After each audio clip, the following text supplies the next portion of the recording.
আসসালামু আলাইকুম রহমতুল্লাহ। Welcome to Fahas tutorial. আমি তোমাদের সাথে রয়েছি তোমাদের আফরি স্যার, পড়ছি বুয়েটের naval architecture and marine engineering ডিপার্টমেন্টে। আমার কলেজ ছিল তোমাদের সকলেরই প্রিয় নটরডেম কলেজ। ওকে, আমাদের কোনিক সিরিজের আমরা লাস্ট ক্লাস পর্যন্ত আইডিয়াল পরাবৃত্তের জন্য ছক আকারে সকল ইকুয়েশন দেখেছিলাম। আজকে ওইটারই একটা পার্ট 2 হবে, মানে আমরা আজকে পরাবৃত্তের বাকি যে পার্টটুকু রয়েছে, যে আমরা নন আইডিয়াল কন্ডিশনের ক্ষেত্রে কীভাবে কাজ করব, এর পাশাপাশি আমাদের স্পর্শকের ক্ষেত্রে ইকুয়েশনগুলো কেমন হবে, আর কিছু স্পেশাল কনসেপ্ট আমি বলছিলাম যেগুলো দেখাবো, তো সেই জিনিসগুলো আমি দেখাতে চলেছি। তো যারা লাস্ট ক্লাসটা করো নাই, লাস্ট ক্লাসটা পড়ে আসো, কারণ লাস্ট ক্লাস না করলে এই 3 নম্বর ক্লাসটা তুমি বুঝবা না। ঠিক আছে, লাস্ট ক্লাস না করে আসলে 3 নম্বর ক্লাসটা তুমি বুঝবা না। সো আমি একটু লাস্ট ক্লাসের স্লাইডটা থেকেই শুরু করতে চাচ্ছি, কারণ একদম ইন্টার রিলেটেড জিনিসপত্র এখানে। তো লাস্ট ক্লাসে আমরা এই যে দুইটা এখানে আমরা এরকম দুইটা ছক দেখছিলাম, যে ছকে আমরা হচ্ছে সব কিছু দেখছিলাম। ঠিক আছে, কিন্তু এই সকল ক্ষেত্রে আমরা একটা অ্যাজাম্পশন ধরে নিয়েছিলাম যে আমাদের কি বলতো, শীর্ষবিন্দু হচ্ছে 0 0, আমাদের শীর্ষবিন্দু হচ্ছে 0 0, তার জন্য এই সব কিছু দেখছিলাম। এখন কথা হচ্ছে এটা তো আইডিয়াল কন্ডিশন। এখন আমার কথা যে সব সময় তো তোমার কাছে যে শেপ দেওয়া থাকবে ওইটা তো আইডিয়াল কন্ডিশন হবে না। অনেক সময় দেখা যাবে তোমার একটা শীর্ষবিন্দু থাকবে, সেটা 0 0 বা মূল বিন্দুতে শীর্ষবিন্দু নয়, এরকম হতেই পারে। তো সেই ক্ষেত্রে আমরা কিভাবে প্যারাবোলার ইকুয়েশন দেখব, সেটাই আর কি আমাদের এখন দেখার বিষয়। ঠিক আছে, আচ্ছা, তো শুরু করতেছি। তো এখন আমরা লিখব যে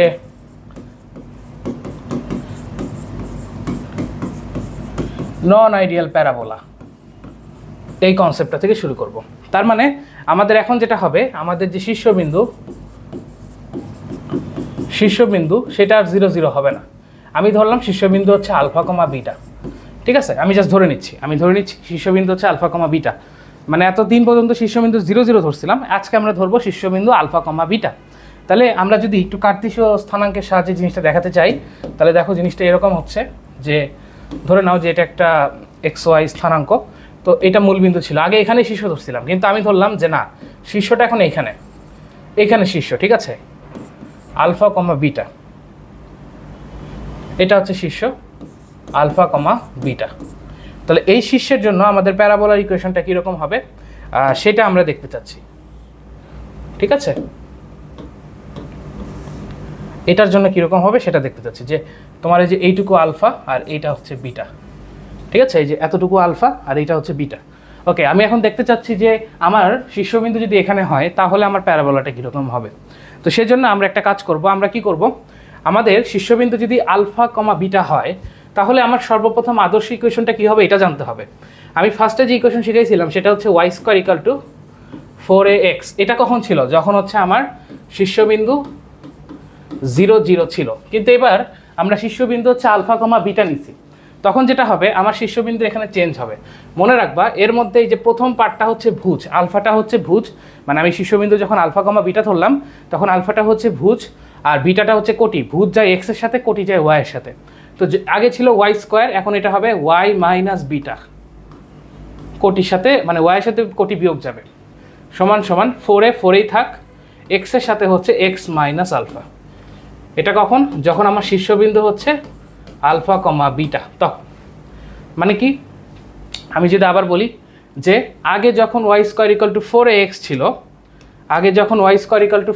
ছিল, তখন আমার শীর্ষবিন্দু ছিল 0 0। কিন্তু যখন আমি শীর্ষবিন্দু আলফা কমা বিটা করলাম তখন আমার y - বিটা হবে আর x - আলফা হবে।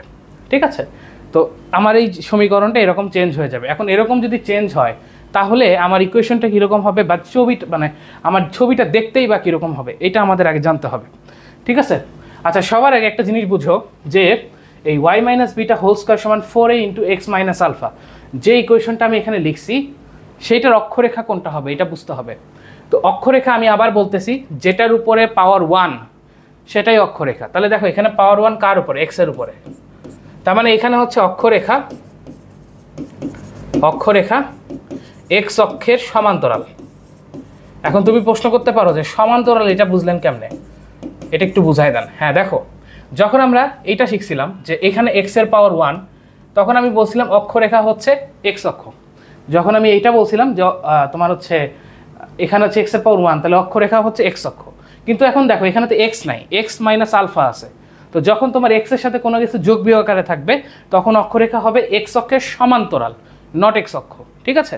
এবং দেখো এটার যেহেতু চিহ্ন প্লাস, এই যে 4 এর আগে তো প্লাস আছে, তার মানে এক্স মাইনাস আলফা, এটার চিহ্ন কিন্তু প্লাস। তো এটার চিহ্ন যেহেতু প্লাস, তার মানে আমার এই পরাবৃত্তটা পজিটিভ এক্স অক্ষের দিকেই হা করে থাকবে, কিন্তু তার অক্ষরেখাটা এক্স অক্ষ হবে না, তার অক্ষরেখাটা হবে এক্স অক্ষের সমান্তরাল, ঠিক আছে। তো এটা আসলে খুবই সহজে বোঝা যায়, যেহেতু এটা শীর্ষবিন্দু তাহলে তার অক্ষরেখাটা কিছুটা এরকম হবে, ঠিক আছে। কারণ আমরা জানি যে শীর্ষবিন্দু হচ্ছে অক্ষরেখার উপর অবস্থিত, সো এই দিক দিয়ে মানে অক্ষরেখাটা যাবে। দেখো এটা কিন্তু এক্স অক্ষের সমান্তরাল, এবং আমার প্যারাবোলাটা তখন হবে এরকম। এখন তুমি বলতে পারো এই দিক কেন হলো, কারণ আমি আবার বলতেছি যেহেতু তোমার এক্স মাইনাস আলফাটা প্লাস, তার মানে এটা হচ্ছে এক্স অক্ষের সমান্তরাল, আর হাটা কোন দিকে থাকবে, এক্স অক্ষের পজিটিভ দিকে। তাহলে আমার যে প্যারাবোলা সেটা কিন্তু আমি এরকম পেয়ে গেলাম, ঠিক আছে, এরকম পেয়ে গেলাম। যদিও আমার এই প্যারাবোলাটা পারফেক্ট হয় নাই, একটু ছোট বড় হয়েছে নিচে উপরে।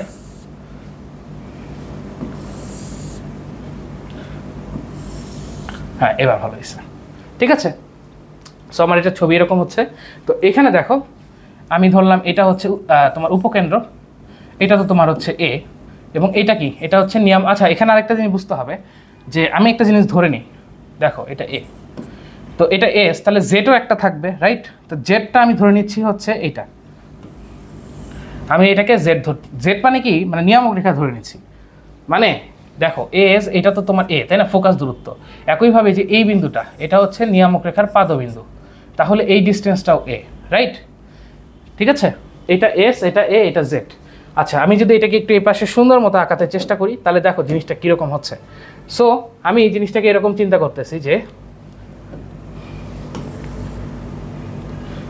জাস্ট ধরে নাও যে এই পয়েন্টটা হচ্ছে আলফা কমা বিটা, তাহলে আমার পরাবৃত্তটা এরকম, ঠিক আছে। আর নিয়ামক রেখাটা কি হচ্ছে এরকম, আর এই হলুদটা হচ্ছে আমার অক্ষরেখা, ঠিক আছে।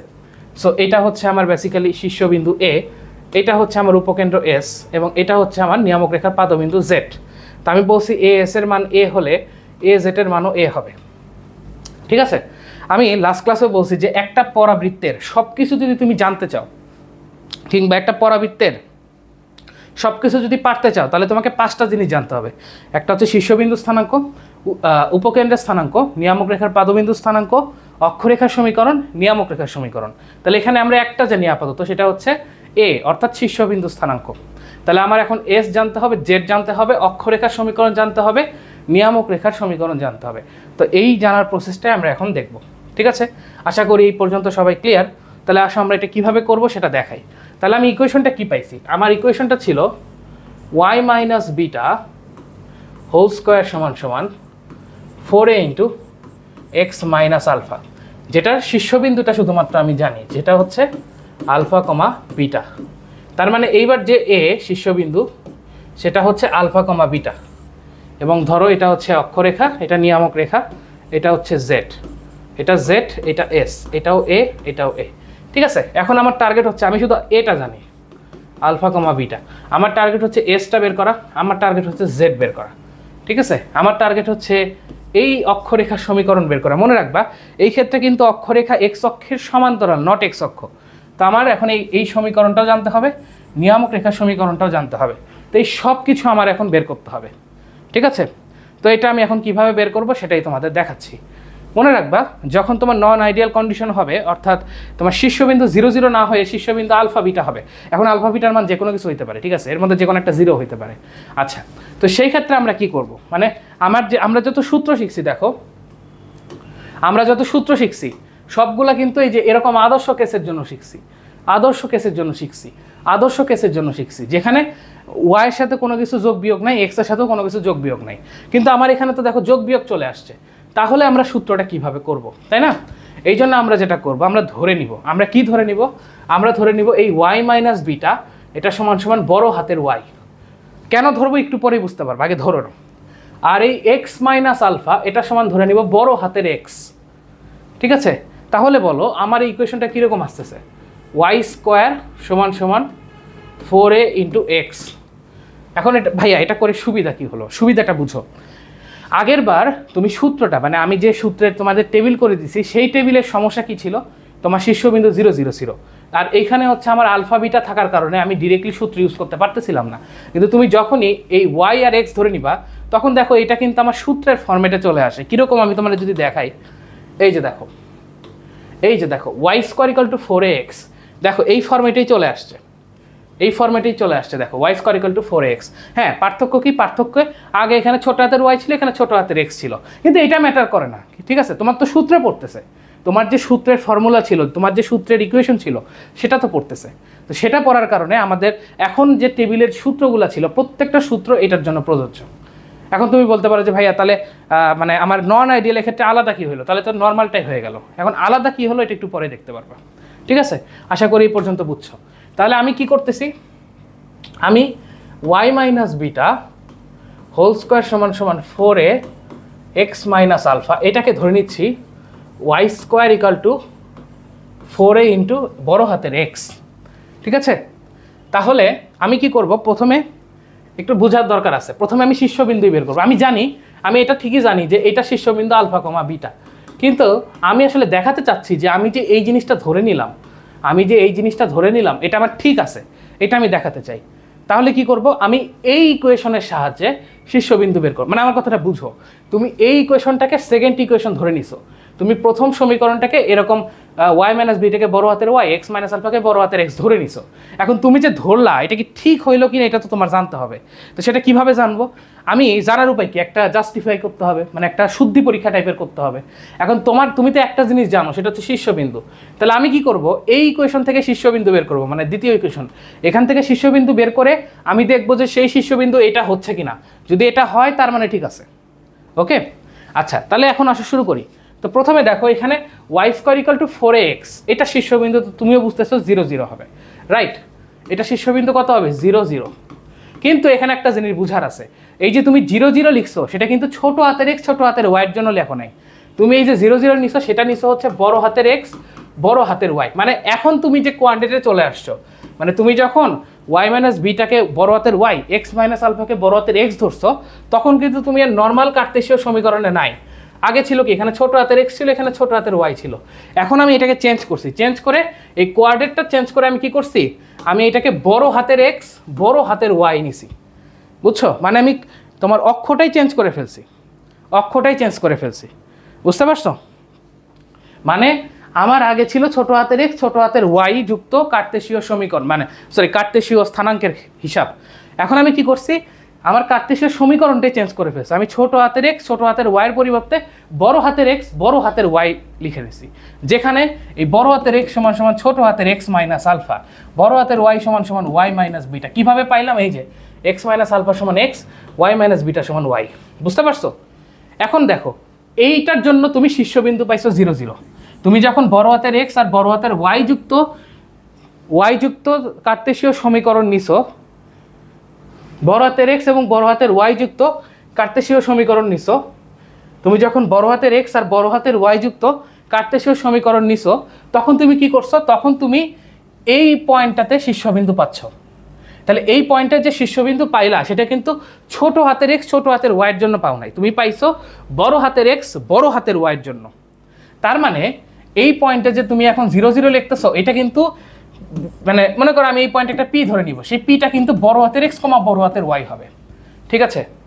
এখন এই যে আমরা এই ইকুয়েশনের জন্য যে শীর্ষবিন্দু 0 0 বের করলাম, এটাই বেসিক্যালি x কমা y।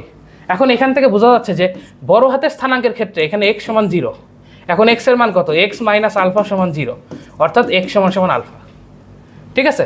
আর বড় হাতের y সমান সমান কত? এই যে দেখো বড় হাতের y সমান 0, বড় হাতের x সমান 0।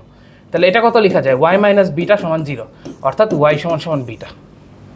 তাহলে তুমি যদি ছোট হাতের x y তে কনভার্ট করো, দেন এটা কিন্তু ঠিকই আমার আলফা বিটা চলে আসতেছে, যেটা আমার এই যে এখানে দেওয়া আছে, ঠিক আছে? যারা এটা বুঝো নাই আমি আরেকবার একটু বুঝাই, ঠিক আছে? আরেকবার একটু বুঝাই। দেখো তুমি যখন প্রথমে y minus beta whole square সমান সমান 4a into x minus alpha, যখন এটা নিলা বা যখন এই ইকুয়েশন নিচ্ছ, তখন তুমি আসলে কোথায় আসো? তুমি নর্মাল কার্টেসীয় সমীকরণে আসো। মানে তুমি যখন এই ইকুয়েশন লিখছো, তখন তুমি ছোট হাতের x মানে ছোট হাতের x আর ছোট হাতের y এরকম একটা কার্টেসীয় প্লেনে আসো, যেখানে তোমার শীর্ষবিন্দু হচ্ছে a আলফা কমা বিটা। কিন্তু আমি কি করব এখন, আমি এই বড় y মাইনাস বিটাকে বড় হাতের y, x মাইনাস আলফাকে বড় হাতের x ধরতেছি। এর ফলে যেটা হলো, এটা চেঞ্জ হয়ে গেল ওয়াই স্কোয়ার সমান সমান 4a ইন্টু এক্স। যখন তোমার এই ওয়াই এক্স ছোট হাতের থেকে বড় হাতের হয়ে গেল, তখন তোমার কার্তেশীয় সমীকরণটাও চেঞ্জ হইলো, ছোট হাতের এক্স থেকে বড় হাতের এক্স, ছোট হাতের ওয়াই থেকে বড় হাতের ওয়াই। বুঝতেছো? এখন এই কার্তেশীয় সিস্টেমে তুমি যে বিন্দুটাই পাও না কেন সেটা কিন্তু বড় হাতের এক্স বড় হাতের ওয়াইয়ের জন্য পাবা। বুঝতেছো? যে বিন্দুটাই পাও না কেন সেটা বড় হাতের এক্স বড় হাতের ওয়াইয়ের জন্য পাবা।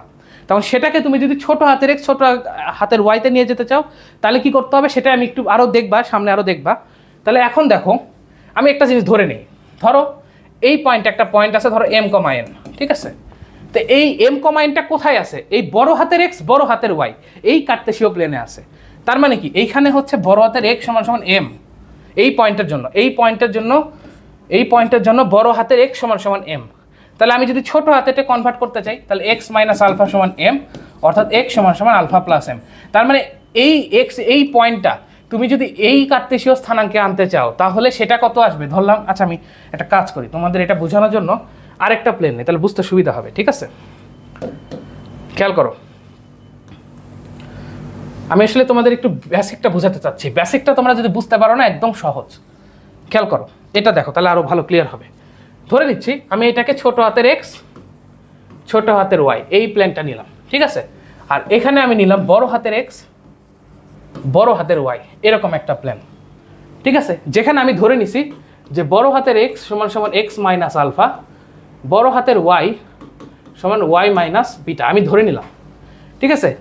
এখন তুমি ধরো এইখানে একটা পয়েন্ট পাইলা, যে পয়েন্টের মান আমি ধরলাম এম কমা এন, ধরে নাও, ধরো পি পয়েন্ট, এই পয়েন্টের মান পাইলাম এম কমা এন। এর মানে কি? এর মানে হচ্ছে এই যে দেখো, এইটা হচ্ছে এম, এটা হচ্ছে এন। এই পয়েন্টের জন্য বড় হাতের এক্স সমান সমান এন আর বড় হাতের ওয়াই সমান এন। তার মানে ওই পি পয়েন্টের জন্য বড় হাতের এক্স সমান সমান হচ্ছে এম। কিন্তু তুমি চাচ্ছ যে না, আমি এই পয়েন্টটাকে ছোট হাতের যে কার্তেশীয় স্থানাঙ্কের যে সিস্টেম আছে সেখানে বসাতে চাই, মানে তুমি বড় হাতের এক্স এর জায়গায় ছোট হাতের এক্স আনতে চাও। তাহলে কি করবা?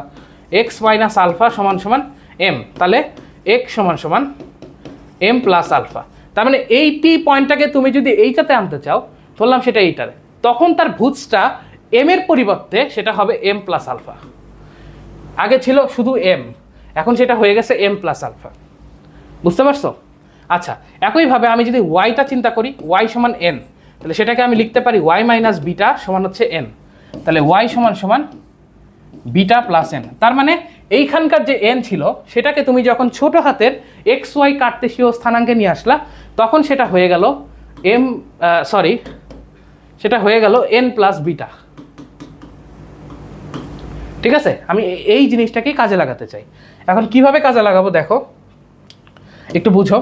আমি যখন ওয়াই মাইনাস বিটাকে বড় হাতের ওয়াই ধরছি আর এক্স মাইনাস আলফাকে বড় হাতের এক্স ধরছি, তাহলে এই যে ইকুয়েশনটা তৈরি হলো, নতুন ইকুয়েশন, এই ইকুয়েশনে আমার শীর্ষবিন্দু কত? 0,0। তাহলে এই যে শীর্ষবিন্দু 0,0 সেটা কিন্তু ছোট হাতের এক্স ছোট হাতের ওয়াই কার্তেশীয় স্থানাঙ্কের জন্য নয়, সেটা হচ্ছে বড় হাতের এক্স বড় হাতের ওয়াই কার্তেশীয় স্থানাঙ্কের জন্য। তার মানে এখানকার যে ভুজ সেটা হচ্ছে বড় হাতের এক্স এর মান, এখানকার যে কোটি সেটা হচ্ছে বড় হাতের ওয়াই এর মান।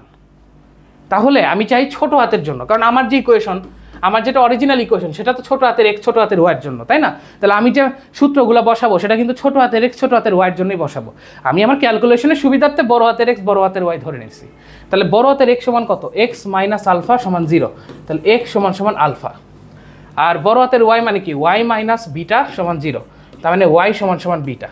তাহলে দেখো, তুমি যখন বড় হাতের এক্স বড় হাতের ওয়াইকে ছোট হাতের এক্স ছোট হাতের ওয়াইতে কনভার্ট করলা, তাহলে তুমি এক্স কমা ওয়াই যেটা পাইলা সেটা হচ্ছে আলফা কমা বিটা।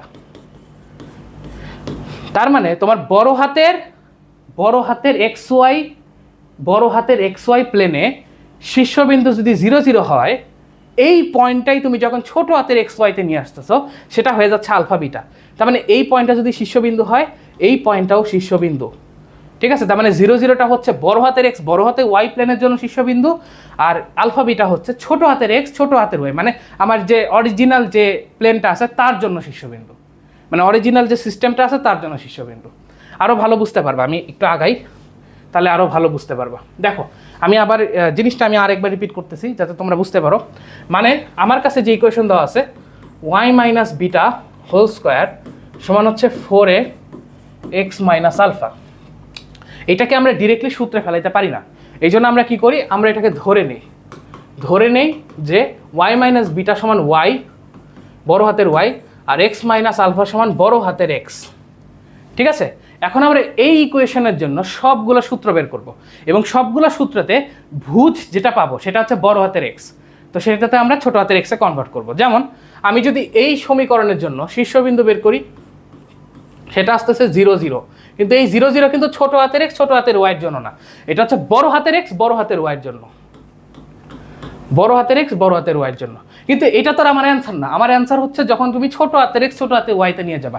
কারণ তোমার মেইন সমীকরণ কি এইটা নাকি? না, তোমার মেইন সমীকরণ হচ্ছে প্রথমটা। তাহলে প্রথমটাতে দেখো তোমার ছোট হাতের y ছোট হাতের x আছে, তো আমার কি করব, এই বড় হাতের x বড় হাতের y কে ছোট হাতের x ছোট হাতের y তে কনভার্ট করব।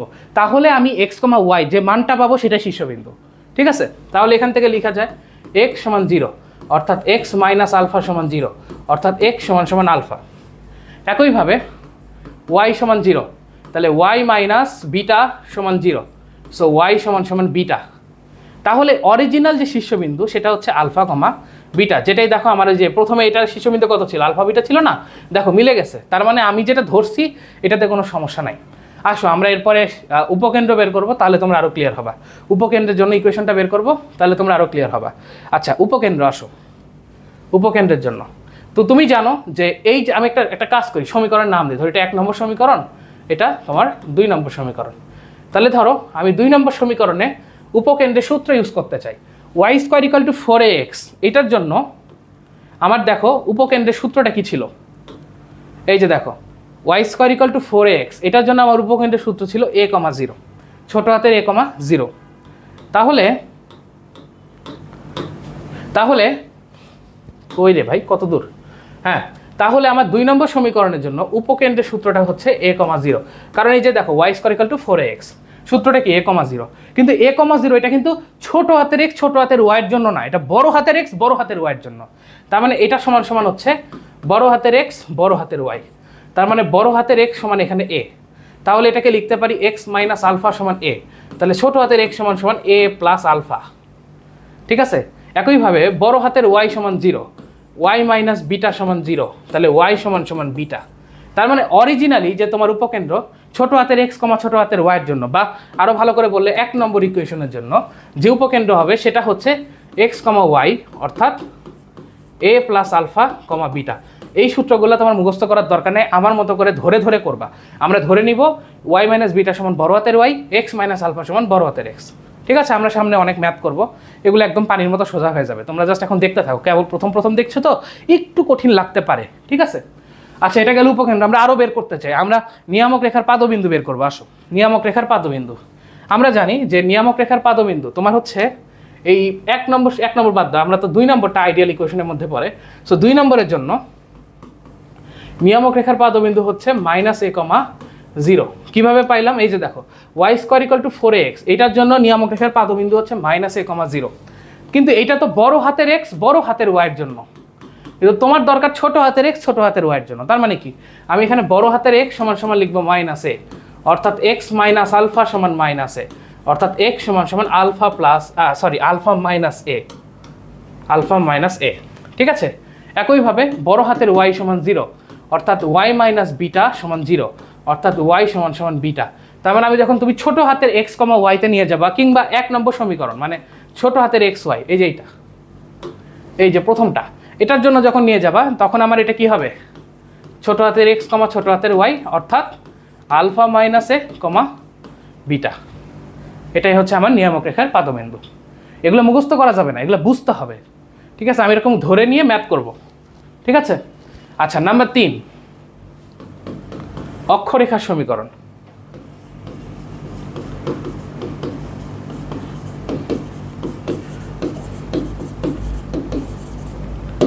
অক্ষরেখার সমীকরণ খেয়াল করো, 2 নম্বরের জন্য y square equal two 4ax, এটা তো আদর্শ ফর্ম। তো এটার অক্ষরেখার সমীকরণ কি ছিল মনে পড়ে? এটার অক্ষরেখার সমীকরণ কি ছিল? ওয়াই ইকুয়াল টু 0, কারণ এই সমীকরণে দেখে মনে হচ্ছে অক্ষরেখা হচ্ছে বড় হাতের এক্স অক্ষ, আর বড় হাতের এক্স অক্ষ মানে কি, বড় হাতের ওয়াই সমান 0। তার মানে এই সমীকরণে তোমার 2 নম্বরের জন্য, মানে 2 নম্বর সমীকরণের জন্য অক্ষরেখা সমীকরণ হচ্ছে বড় হাতের ওয়াই ইকুয়াল টু 0। মানে দেখো Y square equal to 4x, এই ফরম্যাটে অক্ষরেখা সমীকরণ হচ্ছে ওয়াই ইকুয়াল টু 0। জাস্ট এখানে ছোট হাতের জায়গায় বড় হাতের হচ্ছে, তাহলে বড় হাতের ওয়াই ইকুয়াল টু 0। এখন আমার তো বড় হাতের ওয়াই রাখলে হবে না, আমি বের করবো আমার 1 নম্বর ইকুয়েশনের জন্য, মানে যেটা হচ্ছে আমার আইডিয়াল ইকুয়েশন, মানে নন আইডিয়াল ইকুয়েশন। তাহলে কি করব, বড় হাতের ওয়াইকে ওয়াই মাইনাস বিটা লিখবো সমান 0, অর্থাৎ ওয়াই সমান সমান বিটা। এটাই হচ্ছে আমার অক্ষরেখার সমীকরণ, এটাই হচ্ছে আমার অক্ষরেখার সমীকরণ। এরপর আসো যদি আমি নিয়ামক রেখার সমীকরণ বের করি।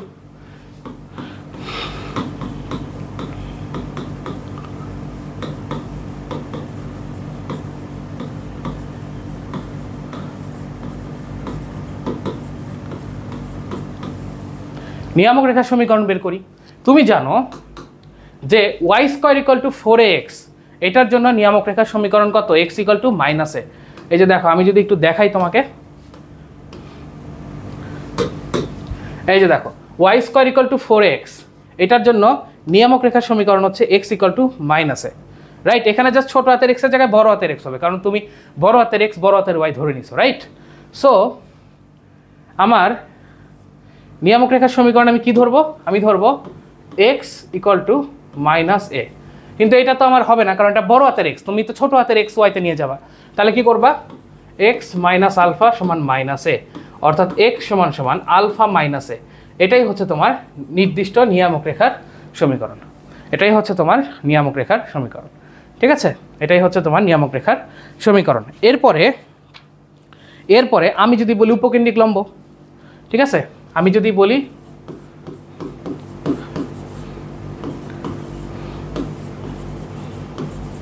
উপকেন্দ্রিক লম্ব, আমি বারবার বলছি উপকেন্দ্রিক লম্ব হোক আইডিয়াল হোক নন আইডিয়াল সবসময় 4a। উপকেন্দ্রিক লম্বের দৈর্ঘ্য সবসময় 4a, ঠিক আছে। উপকেন্দ্রিক লম্বের দৈর্ঘ্য সবসময় কি হবে, 4a হবে, ওকে।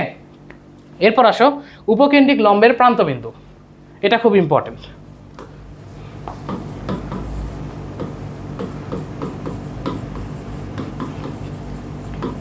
উপকেন্দ্রিক লম্বের প্রান্তবিন্দু, এটা আমরা একটু বের করব, ঠিক আছে। আমরা একটা কাজ করি, প্রথমে যে আইডিয়াল কন্ডিশন লিখছিলাম না, যে ছোট হাতের Y square equal to 4x, এটার জন্য আমার ছবি কিরকম ছিল দেখো তো। এটা ছিল ওয়াই অক্ষ, এটা ছিল এক্স অক্ষ, ঠিক আছে। এটা ছিল এস, এবং নিয়ামক রেখার লম্ব ছিল এইটা, রাইট, মনে আছে। এবং এটা ছিল এ, এবং এটা ছিল 2a। তাহলে এইটা কত ছিল, এটা ছিল a, 2a, এটা ছিল a, -2a। লাস্ট ক্লাসে কিন্তু এটা পড়াইছি। এটা আইডিয়াল, এটা আইডিয়াল, এটার সাথে তুলনা করো, এটা জাস্ট বোঝার জন্য লিখছি। এখন তুমি কি করছো, তুমি হচ্ছে এখন বড় হাতের Y square equal two 4ax নিছো, ঠিক আছে, এইটার জন্য নিছো। তখন কি হচ্ছে, তুমি ছোট হাতের ওয়াইটাতে জাস্ট বড় হাতের ওয়াই নিছো, ছোট হাতের এক্সের জায়গায় জাস্ট বড় হাতের এক্স নিছো। তাহলে এইখানেও আসলে আমার উপকেন্দ্রিক লম্বের প্রান্তবিন্দু সেম আসবে, অর্থাৎ বড় হাতের এক্স বড় হাতের ওয়াই, এটা সমান একটা আসবে হচ্ছে a, 2a। একই সাথে আরেকটা কত আসবে, আরেকটা আসবে, দেখো আমি যদি একটু লিখি, এটাতে একটা গেল, আরেকটা আসবে হচ্ছে বড় হাতের এক্স বড় হাতের ওয়াই সমান সমান a, -2a, a, -2a, ঠিক আছে। এই দুটা জিনিস আমার চলে আসবে।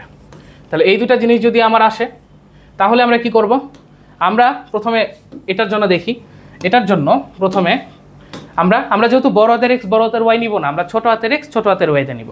তাহলে আমরা কি করব, প্রথমে বড় হাতের এক্স সমান সমান নিব x মাইনাস আলফা। এখন বড় হাতের এক্স মানে কত, a, x minus alpha, right. তাহলে x এর মান আসে a প্লাস আলফা, ওকে। এটা আসে হচ্ছে আমাদের a প্লাস আলফা। একইভাবে আমি বড় হাতের y, এটা সমান কত আছে 2a, আর y কে লেখা যায় y মাইনাস বিটা সমান হচ্ছে 2a। তাহলে y এটা সমান সমান আসে 2a প্লাস বিটা। তাহলে এই ক্ষেত্রে আমার যে উপকেন্দ্রিক লম্বের প্রান্তবিন্দুর একটা প্রান্ত স্থানাঙ্ক কত হলো, এটা হলো a প্লাস আলফা হচ্ছে 2a প্লাস বিটা, ঠিক আছে। এখন এটার জন্য কি হবে, সেম ভাবে x সমান সমান a, x কে লেখা যায় x মাইনাস আলফা সমান a, x সমান সমান a প্লাস আলফা। একইভাবে y সমান সমান minus 2a, y minus beta সমান মাইনাস 2a, y সমান সমান বিটা মাইনাস 2a। তাহলে এটার জন্য আমার উপকেন্দ্রিক লম্বের প্রান্তবিন্দু স্থানাঙ্ক কত? a plus alpha beta minus 2a। বুঝতে পারছো? তাহলে এইটা আর এইটাই হচ্ছে আমার অ্যান্সার। এখন এগুলো যদি মুখস্থ করো তাহলে পারবে না, তোমাকে এটাই যে আমার মতো করে বুঝে বুঝে করতে হবে। পরীক্ষায় যখন আসবে আলফা বিটার মান দিয়ে দিবে, তোমাকে শীর্ষবিন্দু মনে করো বলে দিল শীর্ষবিন্দু 3 4, শীর্ষবিন্দু যদি 3 4 দিয়ে দেয়, আলফার মান 3 বিটার মান 4, এরকম করে মান দিয়ে দিবে। আমি সামনে করাবো, ম্যাথ করালে বুঝতে পারবা। ঠিক আছে, আমরা আরও কিছু দেখতে চাই। আমরা দেখতে চাই এবার হচ্ছে শীর্ষে স্পর্শকের সমীকরণ, শীর্ষে স্পর্শকের সমীকরণ। ঠিক আছে, এবার আমরা দেখতে চাই শীর্ষে স্পর্শকের সমীকরণ।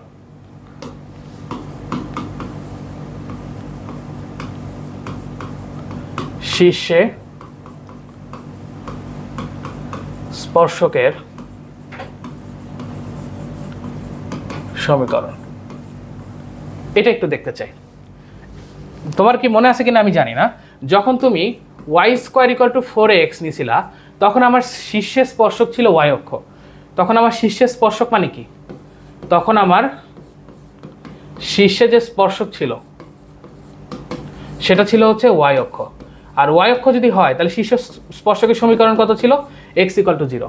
এখন যেহেতু তুমি বড় হাতের y স্কোয়ার সমান 4 এ বড় হাতের x নিচ্ছ, জাস্ট কি হবে? ছোট হাতের x এর জায়গায় বড় হাতের x হবে, অর্থাৎ বড় হাতের x ইকুয়াল টু 0। এখন x এর মান কত? x minus alpha equal to 0, অর্থাৎ x ইকুয়াল টু আলফা। এটাই হচ্ছে আমার শীর্ষে স্পর্শকের সমীকরণ। ঠিক আছে, এটাই হচ্ছে আমার শীর্ষে স্পর্শকের সমীকরণ। এখন আমি যদি বলি যে উপকেন্দ্রিক দূরত্ব, ধরো আমি তোমাকে বললাম p অফ x, y এর উপকেন্দ্রিক দূরত্ব, এর উপকেন্দ্রিক দূরত্ব। আমি তোমাদের লাস্টে শিখাইছি যে পি এক্স কমা ওয়াই এর উপকেন্দ্রিক দূরত্ব কত হয়? এটা হয় এক্স প্লাস এ, মনে আছে? কিন্তু যেহেতু এখন তুমি এটা নিচ্ছ বড় হাতের ওয়াই বড় হাতের এক্স, তাই কি হবে? ছোট হাতের এক্সটা বড় হাতের এক্স হয়ে যাবে। এখন বড় হাতের এক্স সমান কত? X minus alpha. তার মানে এটা হবে এখন x minus alpha plus a. So এটাই অ্যান্সার। ঠিক আছে, জাস্ট বড় হাতের এক্স ধরে পরে আবার এক্সের মানটা বসাতে হবে, এরকম আর কি। বুঝতে পারছো? তো আশা করি এটা বুঝছো। একইভাবে তোমার কাছে যদি এরকম থাকতো যে ধরো আমি বললাম যে x minus alpha whole square সমান 4a ওয়াই মাইনাস বিটা, তখন আমি কি করতাম? এটাকে বড় হাতের x square equal two 4a বড় হাতের ওয়াই এরকম ধরে নিতাম। আর যখন এরকম ধরে নিতাম তখন আমি কি করবো জানো? যখন আমি এরকম ধরে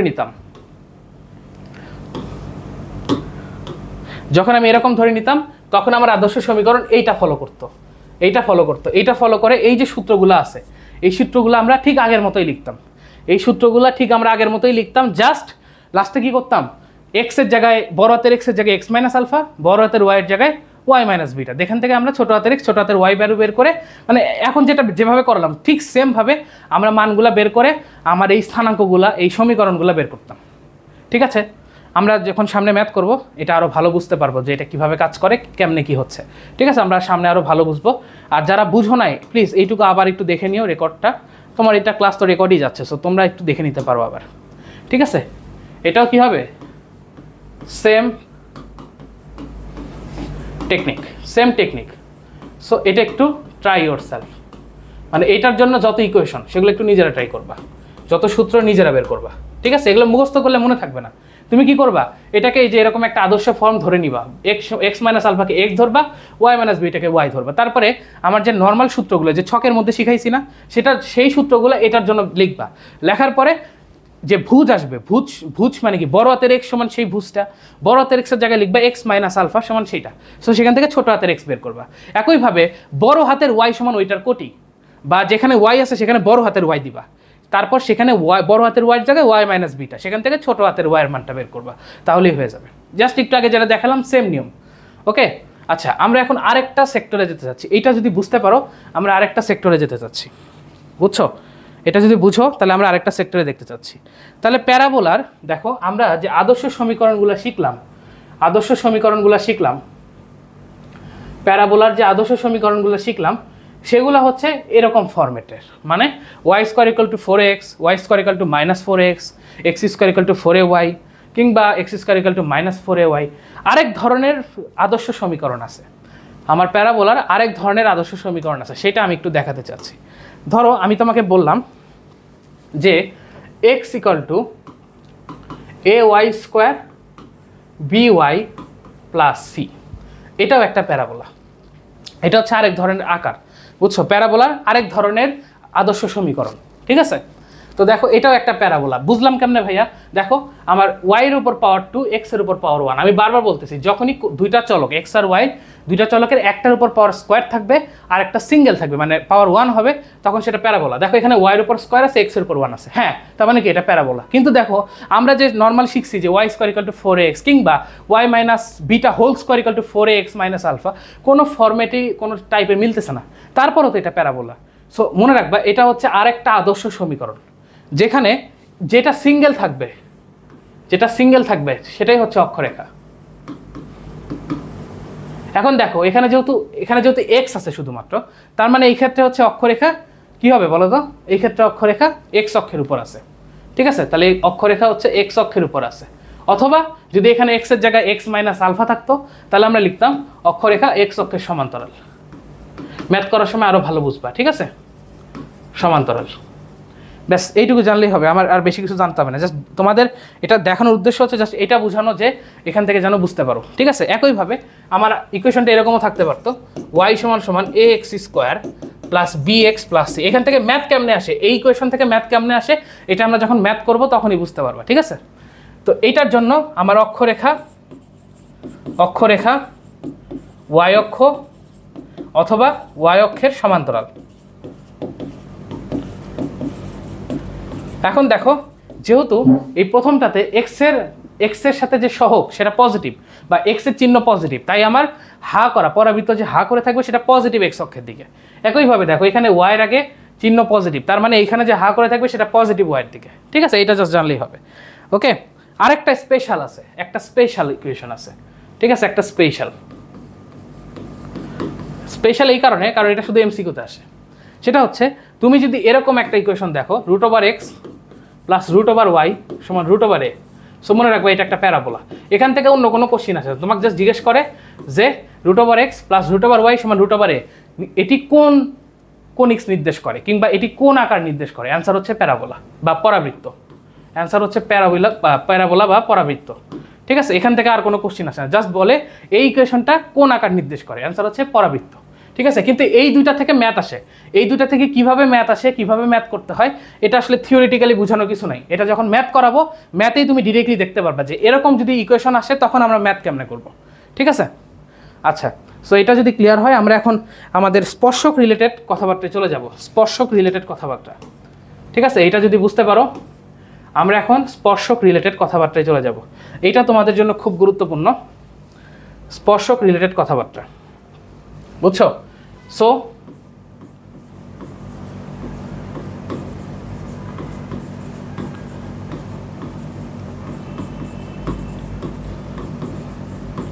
পরাবৃত্তের স্পর্শক, এটা খুব গুরুত্বপূর্ণ, বুঝছো? এটা খুবই গুরুত্বপূর্ণ।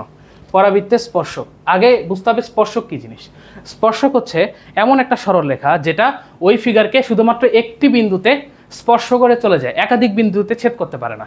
যেমন আমি যদি একটু প্যারাবোলার জন্য বুঝাই, যে ধরো এটা একটা প্যারাবোলা, এখানে একটা রেখা নিলাম আর এইখানে একটা রেখা নিলাম, এই দুটা রেখা একটু দেখো, এই রেখাটা দেখো এখানে একবার ছেদ করছে, এখানে একবার ছেদ করছে, কিন্তু এই রেখাটা শুধু একটা বিন্দুতেই স্পর্শ করছে।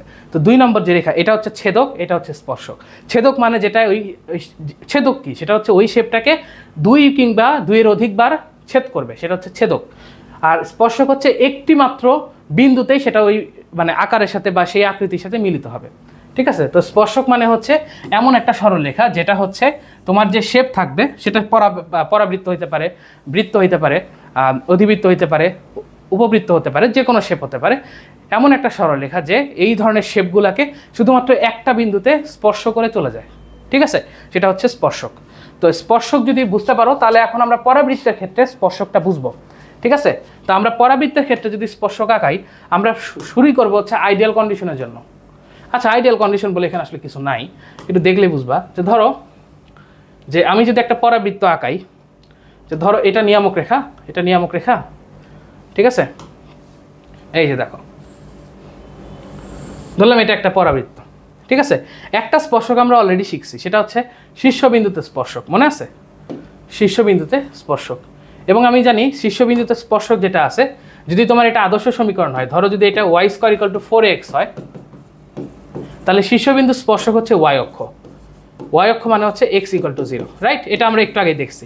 এখন সবসময় যে স্পর্শক শীর্ষবিন্দুতেই থাকবে এমন তো কোনো কথা নাই, সবসময় যে স্পর্শক শীর্ষবিন্দুতেই তৈরি হবে এমন তো কোনো কথা নাই, যে কোনো বিন্দুতেই তো স্পর্শক হইতে পারে। যেমন ধরো আমি বললাম যে এই বিন্দুতে আমি স্পর্শক দেখতে চাই, ধরো আমি বললাম এই বিন্দুতে আমি স্পর্শক দেখতে চাই, তাহলে এই বিন্দুতে আমার স্পর্শক কীরকম হবে? দেখো এই বিন্দুতে আমার স্পর্শক কীরকম হবে?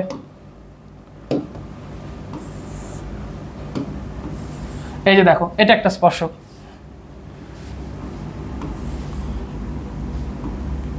রাইট? একটু এদিক ওদিক হবে, হাতে আঁকাচ্ছি তো। আচ্ছা, এটা আমার একটা স্পর্শক। একইভাবে আমার যদি মন চায় যে না আমি এখানে না, আমি এই জায়গায় স্পর্শক আঁকাবো, এখানেও তো স্পর্শক আঁকানো পসিবল। এই যে দেখো আমি তোমাদের দেখাই, একটু দাঁড়াও, আমি এখানেও দেখাইতে পারবো। এই যে দেখো, যদি এটা পারফেক্ট হয় নাই, মানে বুঝতেই পারতেছো হাতে আঁকানো হয়েছে, মানে একটা পরাবৃত্তের যে কোনো বিন্দুতেই তো স্পর্শক আঁকানো সম্ভব। তো আমরা এখন এই স্পর্শকের সমীকরণগুলোই বের করবো, যে আমার স্পর্শক কীরকম হতে পারে, কিংবা স্পর্শকের কয়টা সূত্র আছে, এগুলো আমরা একটু দেখার চেষ্টা করব। আশা করি এই পর্যন্ত বুঝছো। এখন আমরা সামনে একটু আগাই, ঠিক আছে? সো দেখো কেস নাম্বার 1, প্রথম কেস। আচ্ছা, প্রথম কেস আগে একটা জিনিস বুঝো, একটা স্পর্শক কোনো একটা শেপকে, সেটা পরাবৃত্তের ক্ষেত্রেই হবে এমন না, যে কোনো শেপের জন্য একটা স্পর্শক কোনো একটা শেপকে যে বিন্দুতে ছেদ করে সেটাকে বলা হয় স্পর্শবিন্দু। আমি আবার বলি, একটা সরল রেখা বা একটা স্পর্শক কোনো একটা শেপকে যে বিন্দুতে স্পর্শ করতেছে সেই বিন্দুটাকে বলা হয় স্পর্শবিন্দু, ঠিক আছে? তার মানে এইখানে এইটা হচ্ছে স্পর্শবিন্দু, মানে একটা স্পর্শক কোনো একটা ফিগারকে বা কোনো একটা শেপকে যে বিন্দুতে স্পর্শ করতেছে সেই বিন্দুটাকে বা সেই বিন্দু স্থানাঙ্ককে বলা হয় স্পর্শবিন্দু বা স্পর্শবিন্দু স্থানাঙ্ক। বুঝতে পারছো? সো আমার কাছে কেস নাম্বার 1 হচ্ছে, তোমার কাছে যদি স্পর্শবিন্দুর সমীকরণ দিয়ে দেয়, স্পর্শবিন্দুর সমীকরণ, আল্লাহ কি লিখি আল্লাহ, স্পর্শবিন্দুর স্থানাঙ্ক, সরি, যদি তোমার কাছে স্পর্শবিন্দু স্থানাঙ্ক দিয়ে দেয়,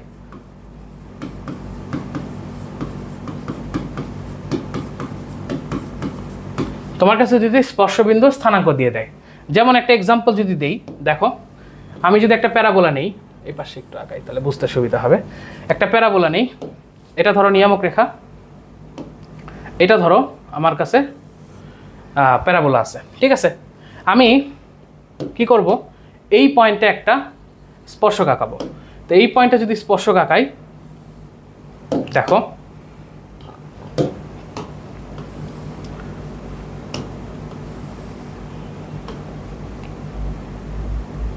এই পয়েন্টে যদি স্পর্শক আঁকাই, আমি ধরে নিচ্ছি এই যে এই পয়েন্টটা যে স্পর্শক আঁকালাম না, মানে এটা মানে কি, এটা মানে হচ্ছে এই যে সাদা কালারের স্পর্শক দেখতেছো, এইটা এই পরাবৃত্তকে এই বিন্দুতেই ছেদ করে, বা এই পরাবৃত্তকে শুধুমাত্র এই বিন্দুতেই স্পর্শ করে। এবং তোমার কাছে এই যে বিন্দুতে স্পর্শ করতেছে এইটা স্থানাঙ্ক ধরো দেওয়া আছে, আমি ধরলাম এটা স্থানাঙ্ক x1, y1, এটা স্থানাঙ্ক আমি ধরে নিলাম যে x1, y1, এটা স্থানাঙ্ক আমি ধরে নিলাম x1, y1। তাহলে আমার এই স্পর্শকের সমীকরণ কি হবে, এই স্পর্শকের সমীকরণ কি হবে, এটাই আমরা বের করব। তো আমি এই ক্ষেত্রে ধরে নিচ্ছি যে আমার যে পরাবৃত্ত সেটা সমীকরণ y² = 4ax, ঠিক আছে? অন্য কিছু হইলে কি হবে আমি দেখাবো, ঠিক আছে? তো এখানে দেখো, আমার যদি পরাবৃত্তের সমীকরণ y² = 4ax হয়, তাহলে আমার স্পর্শকের সমীকরণ কীরকম হবে সেটা আমি এখানে দেখাবো, ঠিক আছে? বা আমি যদি একটু ভালো করে লিখি, এখানে হচ্ছে পরাবৃত্তের সমীকরণ, আর এই পাশে আমি লিখতেছি স্পর্শকের সমীকরণ, স্পর্শকের সমীকরণ। তো কখন কোনটা হবে এটা একটু বুঝতে হবে, ঠিক আছে? আসো আমরা এটা একটু বুঝি। তো এটা মনে রাখার একটা ট্রিক্স আমি বুঝাই। ধরো আমি পরাবৃত্তের সমীকরণ প্রথমে নিব হচ্ছে Y square equal two 4ax এটার জন্য, ঠিক আছে। তারপরে ধরো আমি নিব হচ্ছে x square equal to 4ay এটার জন্য। তারপরে ধরো আমি স্পর্শকের সমীকরণ বানাবো Y square equal two -4ax। তবে মনে রাখবা তুমি যে ইকুয়েশনের জন্য বানাও না কেন, এই ক্ষেত্রে কন্ডিশন হচ্ছে স্পর্শবিন্দু স্থানাঙ্ক তোমার কাছে দেওয়া থাকতে হবে। মানে এইটা ধরো আমি তো x1 y1 ধরছি, তোমার কাছে পরীক্ষায় 3,4 2,1 এরকম স্পর্শবিন্দু স্থানাঙ্কের মানটা দেওয়া থাকবে, ঠিক আছে। আচ্ছা যদি এরকম হইতো যে x square equal to -4ay তাহলে কি হইতো, কিংবা যদি এরকম হতো যে y minus beta whole square সমান 4a into x minus alpha, তাহলে আমার স্পর্শবিন্দু সমীকরণ কীরকম হতো। কিংবা যদি এরকম হতো যে x minus alpha whole square সমান 4a into Y minus beta, তাহলে আমার স্পর্শবিন্দু সমীকরণ কীরকম হতো। এই প্রত্যেকটাই আমরা দেখব, ঠিক আছে। সো এখানে আমি একটা ট্রিক্স শিখাই দিই, ট্রিক্সটা মনে রাখবা তাহলে সোজা লাগবে। ট্রিক্স ওকে, এটা তো আশা করি বুঝছো, এখানে আর বোঝানোর কিছু নাই। সো এগুলো মুছে দিচ্ছি, ঠিক আছে, এগুলো মুছে দিচ্ছি।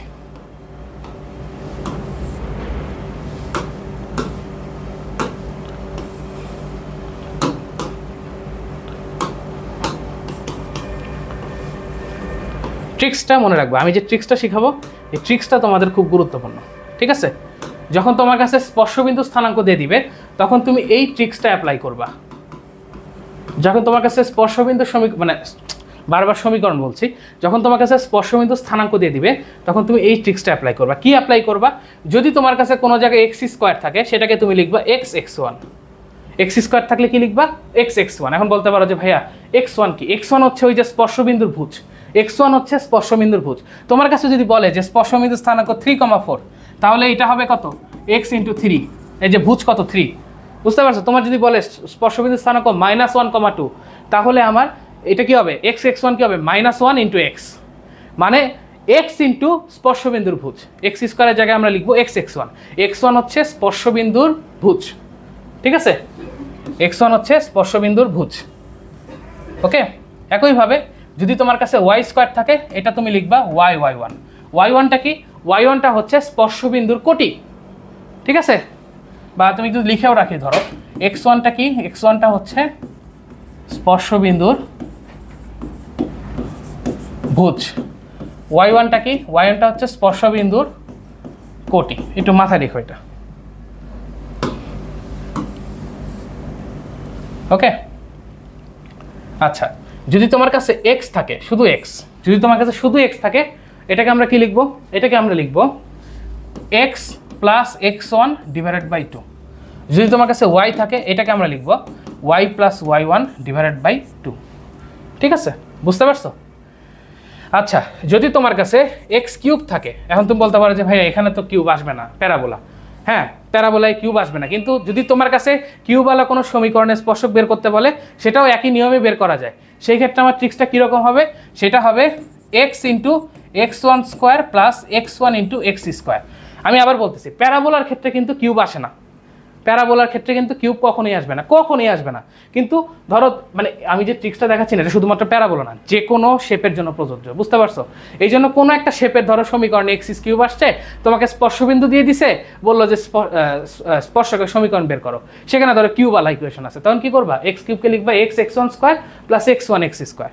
একইভাবে যদি তোমার কাছে ওয়াই কিউব থাকে এটাকে তুমি লিখবা এটাকে তুমি লিখবা y(y1) square y1 y square.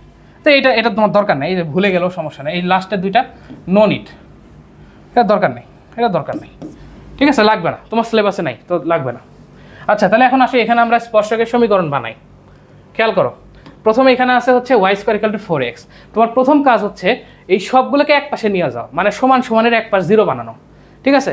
তাহলে তুমি বলো এই Y square equal to 4x যদি হয় তাহলে y square minus 4ax equal to 0, right.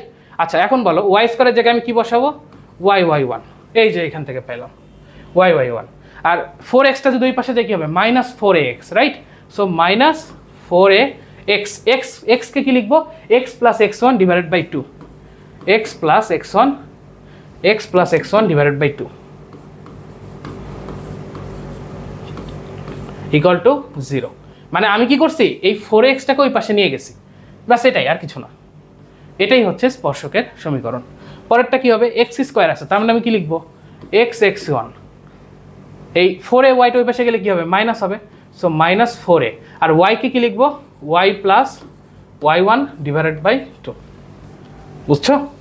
এবার আসো Y square equal to minus 4xকে লিখি, তাহলে প্রথমে আছে ওয়াই স্কোয়ারকে আমরা কি লিখবো y1, আর এই মাইনাস 4x যদি ওই পাশে চলে যায় তাহলে প্লাস 4x, তাহলে এটা কী হবে plus 4a into x plus x1 divided by 2, এক্সের জায়গায় x plus x1 divided by 2 লিখছি, ঠিক আছে? আচ্ছা এখন আশা করি এটা বুঝতে পারতেছো। এখন x square equal to minus 4ay, এটার জন্য কি হচ্ছে দেখো, এক্স স্কোয়ারের জন্য কি হবে এক্স এক্স ওয়ান, আর এখানে মাইনাস 4ay যদি ওই পাশে নিয়ে যাই প্লাস 4ay, তাহলে কি হবে এটা সমান সমান 0, এটা সমান সমান 0, এটা লিখতে হবে, তাহলে প্লাস 4a, ওয়াইকে কি লিখবো y plus y1 divided by 2 equal to 0।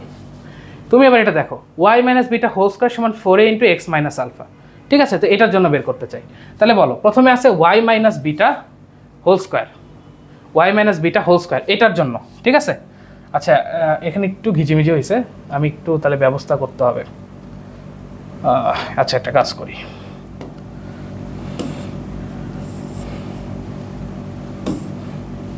দাঁড়াও আমি ছবিটাকে রিমেক করবো, হ্যাঁ ছবিটাকে আমি আবার আঁকাবো, এখানে একটু ঘিজিমিজি লাগতেছে, তো আমি এটা মুছে দিয়ে ছবিটা আমি আবার একটু আঁকাচ্ছি, দাঁড়াও।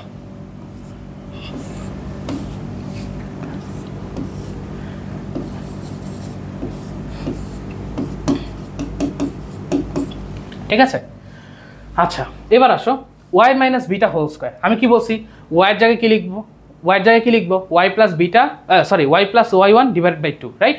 তাহলে ওয়াইয়ের জায়গায় কি লিখবো y plus y1 divided by 2, তার সাথে কত আছে minus beta, so minus beta whole square, এই যে হোল স্কোয়ার আছে, আর এই 4a এক্স মাইনাস আলফা, এটাকে তুমি যদি ওই পাশে নিয়ে আসো minus 4a x minus alpha, তাহলে কি হচ্ছে মাইনাস 4a। এবার আসো এক্স মাইনাস আলফা, তো এক্সের জায়গায় কি লিখবো x plus x1 divided by 2 minus alpha, ঠিক আছে? জাস্ট ওয়াইয়ের জায়গায় ওয়াই প্লাস y1 বাই 2, এক্সের জায়গায় এক্স প্লাস x1 বাই 2, ঠিক আছে? একইভাবে এটা দেখো X minus alpha whole square, তাহলে এক্সের জায়গায় কি লিখবো x plus x1 divided by 2, আর minus alpha, so minus alpha whole square, আর এই 4a ওয়াই মাইনাস বিটাকে যদি ওই পাশে নিয়ে যায় তাহলে কি হবে এটা সমান সমান কত 0, আর এই যে 4a ওয়াই মাইনাস বিটাকে যদি ওই পাশে নিয়ে যায় তাহলে minus 4a Y minus beta, ওয়াইয়ের জায়গায় কত লিখবো ওয়াইয়ের জায়গায় লিখবো y plus y1 divided by 2 minus beta equal to 0। আচ্ছা এই যে স্পর্শকের সমীকরণগুলো আমি লিখলাম এগুলো মুখস্থ করার চেষ্টা করবো না, মুখস্থ করলে জীবনও মনে থাকবে না। আমি যে ট্রিক্স শিখাইছি ওই যে ওই পাশে, এই ট্রিক্সটা মনে রাখার চেষ্টা করো। এই ট্রিক্সটা যদি মনে রাখতে পারো তাহলে তোমার জন্য এটা একদম সোজা। এই ট্রিক্সটা যদি মনে রাখতে পারো তাহলে তোমার জন্য একদম সোজা। এটা কি ছিল? কেস নাম্বার 1, স্পর্শবিন্দুর স্থানাঙ্ক দেওয়া থাকলে সেই ক্ষেত্রে আমরা এটা কীভাবে বের করবো সেটা দেখালাম।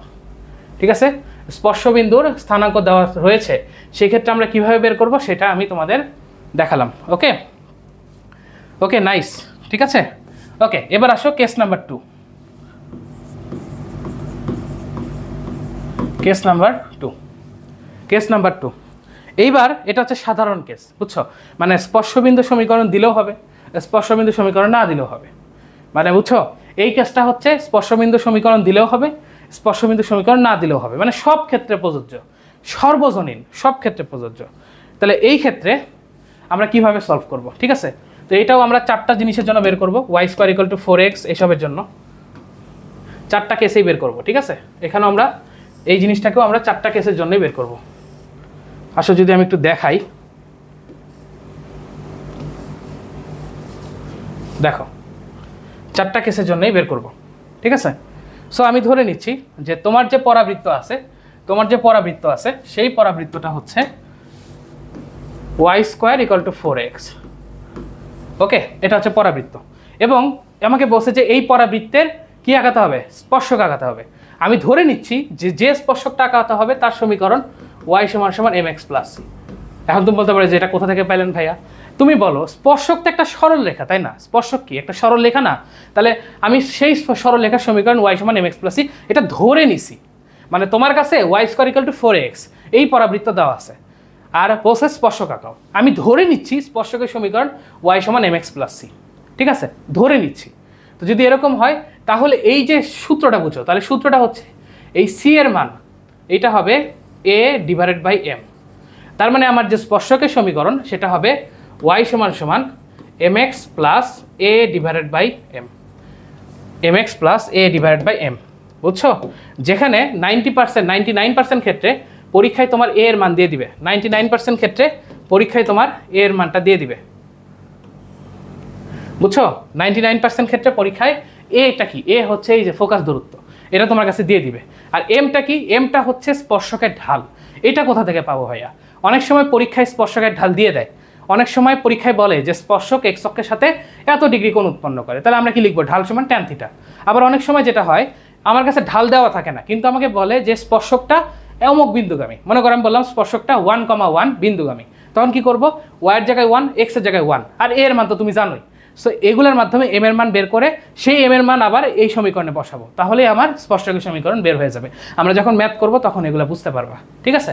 আচ্ছা, এখন ধরো সেকেন্ড কেস, যদি তোমার কাছে থাকে y square equal to -4x, just আগেরটা প্লাস ছিল, এটা মাইনাস হয়েছে, তাহলে এবং আমার যদি স্পর্শকটা যদি y সমান mx প্লাস c হয়, তাহলে আমার এখানে c এর মান হবে -a/m। আগে ছিল প্লাস, এখানে হচ্ছে minus. y square equal to 4x এর জন্য a/m, y square equal to -4x এর জন্য -a/m। তাহলে আমার স্পর্শকের সমীকরণ কি হবে? y সমান সমান mx মাইনাস a/m। এটা হচ্ছে আমার এই ক্ষেত্রে স্পর্শকের সমীকরণ। এটাও সেম, ম্যাক্সিমাম ক্ষেত্রে তোমার এর মান দিয়ে দিবে। সমস্যা হচ্ছে এম এর মান বের করা। এম এর মান কীভাবে বের করতে পারে? হয় তোমাকে ডিরেক্টলি স্পর্শকের ঢাল দিয়ে দিবে, অথবা তোমাকে স্পর্শকের ঢাল বের করার কোনো সূত্র বা কিছু একটা দিবে যাতে তুমি স্পর্শকের ঢাল বের করতে পারো, অথবা তোমাকে বলবে যে এই স্পর্শকটা অমুক বিন্দুগামী। ধরো আমি বললাম যে ধরো আলফা কমা বিটা বিন্দুগামী, তখন কি করবা? এক্সের জায়গায় আলফা, ওয়াইয়ের জায়গায় বিটা বসাবা, তারপর ক্যালকুলেশন করে এম এর মান বের করবা, বসে তারপর সেই এম এর মান আবার এই সমীকরণে এসে বসাবা। তাহলে কি হবে? তুমি স্পর্শকের সমীকরণ পেয়ে যাবে, ঠিক আছে? আর এর মান তো তোমার দেওয়াই আছে, রাইট? আচ্ছা, যদি এরকম থাকে x square equal to 4ay, x square equal to 4ay, তাহলে কীরকম হবে? যদি তোমার কাছে দেওয়া থাকে x square equal to 4ay, তাহলে আমার স্পর্শক কীরকম হবে? আসো দেখি। যদি তোমার x square equal to 4ay থাকে এবং তোমার স্পর্শক যদি mx প্লাস c হয়, তাহলে আমার c এর মান হবে -am স্কোয়ার। তুমি একটা জিনিস খেয়াল করো, আগে যখন এখানে প্লাস ছিল এটা আসছে a/m, কিন্তু এটা প্লাস, কিন্তু দেখো c এর মান মাইনাস আসছে, মানে এটা উল্টা। দেখো x square equal to 4ay হলে c এর মান এখানে মাইনাস আসছে, প্লাস হওয়ার পরেও মাইনাস আসছে, খেয়াল করছো? তাহলে আমার স্পর্শকের সমীকরণ হবে mx minus am square, mx minus am square. Okay, এটা হচ্ছে আমার স্পর্শকের সমীকরণ, বুঝতে পারছো? আরেকটা আছে, সেটা হচ্ছে ধরো x square equal to -4ay, তাহলে এটার জন্য স্পর্শকের সমীকরণ কীরকম হবে? তাহলে আমি ধরে নিচ্ছি যে স্পর্শকের সমীকরণ y সমান সমান mx প্লাস c, তাহলে এইখানে আমার c এর মান হবে পজিটিভ am স্কোয়ার। মানে তুমি যখন x square equal to 4ay নিবা না, এখানে যখন প্লাস থাকবে এখানে হবে মাইনাস, এখানে যখন মাইনাস থাকবে তখন এখানে হবে প্লাস, ঠিক আছে? তাহলে এই ক্ষেত্রে y এর মান হবে mx প্লাস am স্কোয়ার। একইভাবে এইখানেও তোমার হচ্ছে এম এর মানটা বের করতে হবে। এম এর মান বের করার জন্য তোমাকে অবশ্যই আরেকটা শর্ত পরীক্ষায় দেওয়া থাকবে, যে শর্তটাকে কাজে লাগায় আমি এম এর মানটা বের করব। এখন এটা কীরকম হবে সেটা আমরা ম্যাথে দেখতে পারবো। ম্যাথে প্রত্যেকটা টাইপেরই ম্যাথ আছে, সো তুমি টেনশন করো না, আমি ম্যাথ করাবো, প্রত্যেকটা টাইপের ম্যাথই করাবো নেক্সট ক্লাসে। সো নেক্সট ক্লাসে প্রত্যেকটা টাইপের ম্যাথ করার পরে এই সূত্রগুলো কোথায় কোথায় কাজে লাগবে এগুলো আরও ভালো বুঝতে পারবা, ঠিক আছে? এবার আসো, আমি দেখতে চাই যদি তোমার এরকম থাকে y minus beta whole square সমান 4ax মাইনাস আলফা, মানে তোমার এখন শীর্ষবিন্দু 0, 0 না, শীর্ষবিন্দু আলফা কমা বিটা, এটার জন্য কি হবে? তো এটার জন্য নিয়ম সেম, যে তুমি প্রথমে কি করবা? প্রথমে y স্কোয়ার সমান সমান কি ধরে নিবা? 4ax ধরে নিবা, প্রথমে এটা ধরে নিবা, ঠিক আছে? y স্কোয়ার সমান 4ax ধরে নিবা। এটা যদি ধরে নাও তাহলে তুমি বলো আমার স্পর্শকের সমীকরণ কী হবে? বড় হাতের y সমান সমান m, বড় হাতের x, m বড় হাতের x প্লাস a/m। আমরা বড় হাতের y জায়গায় কী বসাবো? y minus beta, m x এর জায়গায় কী বসাবো? x minus alpha plus a/m, ঠিক আছে? এটাই আমার স্পর্শকের সমীকরণ। একইভাবে যদি এরকম থাকে এখানে যে y minus beta whole square সমান -4a into x minus alpha, আমি কি করব, এটাকে বড় হাতের y ধরে নিব, এটাকে বড় হাতের x ধরে নিব। তাহলে আমি এই ক্ষেত্রে স্পর্শকের সমীকরণ কত, y সমান সমান mx minus a by m। তখন আমার ইকুয়েশন কি হবে, y মাইনাস বিটা সমান m into x minus alpha minus a by m। এটাই স্পর্শকের সমীকরণ, রাইট। একইভাবে এখানেও সেম একই রকম হবে। ধরো আমি বললাম x minus alpha whole square সমান 4a y মাইনাস বিটা। এটার জন্য কি হবে, প্রথমে কি করবা, x square equal two 4a y square ধরবা।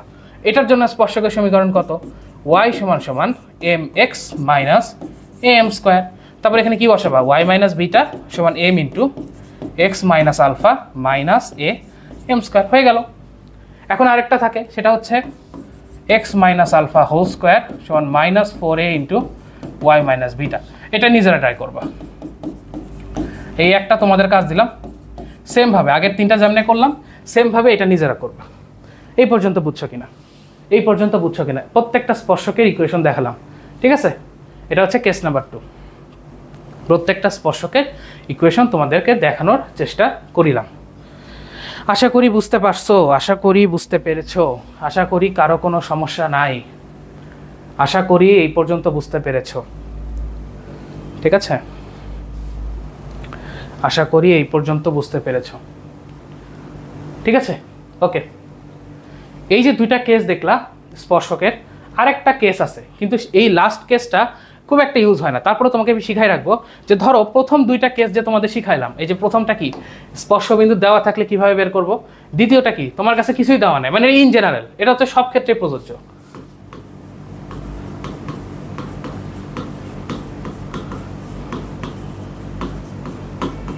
সব ক্ষেত্রে প্রযোজ্য। তোমার কাছে যদি এই দুইটা দেওয়া থাকে তাহলে কিভাবে করবো তোমাদের দেখালাম। এখন আমি তোমাদের দেখাবো যদি মানে ধরো এই দুইভাবে তুমি করেও ম্যাথ মিলাইতে পারো নাই, মানে তুমি এইভাবে করছো, মানে তোমার ধরো স্পর্শবিন্দু দেওয়া নাই, তার মানে এটা তো হলো না, কিন্তু এইভাবে করছো, তাহলে এইভাবে করেও যদি ম্যাথ মিলাইতে না পারো, মনে করো কোনো কারণে ধরো এমন একটা ম্যাথ আসছে যে তুমি এই নিয়মে করেও ম্যাথ মিলাইতে পারো নাই, তাহলে তোমার একটা লাস্ট টাইপ দেখাবো, এই মধ্যে করেই ম্যাথ মিলে যাবে। কেস নাম্বার 3, এটা লাস্ট টাইপ। যদি এটা না হয় তাহলে আর মানে এটা হবে, এই তিনটার মধ্যে মিলে যাবে। শোনো আমি বলি, 99% ম্যাথ বা 98% ম্যাথ এই টাইপ 2 দিয়েই হয়ে যায়। 98% ম্যাথ এই টাইপ 2 দিয়েই হয়ে যায়। কোনো কারণে যদি কোনো কারণে ধরো পারতেছো না, আটকে গেছো, তখন তুমি এই লাস্ট টাইপটা ইউজ করবা, ঠিক আছে। আচ্ছা, আমি একটার জন্য দেখাবো, বাকিগুলো সেমভাবে বের করতে হয়, ঠিক আছে। আমি ধরে নিচ্ছি y square equal to 4x, এটা হচ্ছে তোমার পরাবৃত্ত, এবং y সমান সমান mx প্লাস c, এটা হচ্ছে তোমার স্পর্শকের সমীকরণ। তুমি এটাকে 1 দাও, এটাকে 2 দাও। এখন আমি কি করব, এই y এর মান ওই 1-এ বসাবো, তাহলে কত আসে, mx plus c whole square সমান সমান 4ax, মানে এই y এর মানটা আমি 1-এ যায় বসাইছি, ঠিক আছে। তাহলে দেখো এটা যদি বসাই, তাহলে এখান থেকে আমি যদি এইটাকে সূত্রে ভাঙি, তাহলে m square x square plus c square plus 2mxc সমান সমান 4ax, ঠিক আছে। এরকম একটা জিনিস চলে আসলো। এখন দেখো এই m স্কোয়ার x স্কোয়ার এই প্লাস 2mcx এইটা এই পাশে নিয়ে যাও, minus 4ax, m square x square 2mxc 2mxc বা mcx একই জিনিস না, so 2mxc 2mcx minus 4ax plus c square equal to 0, ঠিক আছে। তাহলে দেখো এখান থেকে লেখা যায় m square x square plus, এখান থেকে তুমি যদি x কমন নাও, একটু দেখো এখান থেকে যদি x কমন নাও, তুমি পাচ্ছ কত, 2mc minus 4a plus c square equal to 0, ঠিক আছে। এরকম একটা জিনিস পাচ্ছ। একটা জিনিস বুঝো, এইটা হচ্ছে তোমার স্পর্শক, এইটা হচ্ছে তোমার স্পর্শক, আর এটা হচ্ছে তোমার পরাবৃত্ত, ঠিক আছে। একটু ছবি দিয়ে বুঝো, এটা হচ্ছে স্পর্শক, এটা হচ্ছে পরাবৃত্ত, এটাকে তুমি 3 দিয়ে দাও আগে। এখন একটু দেখো, তাহলে আমি ধরে নিচ্ছি যে তোমার যে পরাবৃত্ত, আচ্ছা এখানে আঁকালে তো আমি শেষ করতে পারবো না, এখানে দেখো এটা তোমার পরাবৃত্ত, ধরো এই পরাবৃত্তটাই হচ্ছে y square equal two 4ax, এটা হচ্ছে পরাবৃত্তের সমীকরণ। আর তোমার যে স্পর্শক সেটা ধরো এই বিন্দুতে, এবং এটা এই স্পর্শকের সমীকরণ হচ্ছে y equal to mx plus c, এই স্পর্শকের সমীকরণ হচ্ছে y equal to mx plus c, ঠিক আছে। আমি জাস্ট ধরে নিচ্ছি এটা।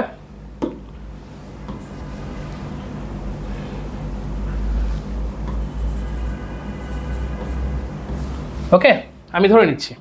এখন তুমি কি করছো, তুমি 1 এবং 2 সলভ করছো, 1 এবং 2 সলিউশন করছো। তার মানে কি, তুমি পরাবৃত্ত এবং এই স্পর্শক এদেরকে সলভ করছো, এই দুইটা ইকুয়েশনকে সলভ করছো।